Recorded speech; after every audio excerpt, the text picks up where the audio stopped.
Hata hivyo, walisema msongamano huenda ukaathiri mazao ya mwaka huu. Elvis Kosgei na maelezo zaidi.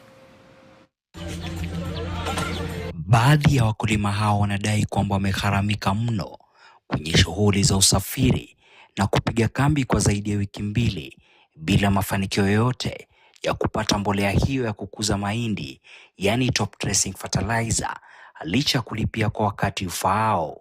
Na wiki mbili nimekuwa nikitumia transport na sijakuwa nikipata mbolea. Na hapa tukifika tuna makatels ambao wanatusumbua sana.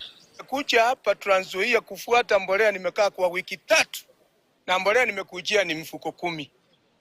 Mahali mimi natoka na kujia shilingi 300 kuenda na kurudi. Yaani kuonyesha ya kwamba nimemaliza karibu mfuko 2 kwa njia.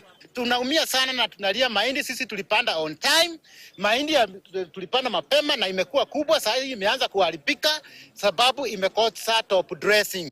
Kwa upande wake Isaac Nyakundi amesema mahindi yamenawiri na kwamba muda wa kunyunyizia mbolea hiyo umeyoyoma, wakihofia kukadiria hasara endapo watazidi kuchelewa.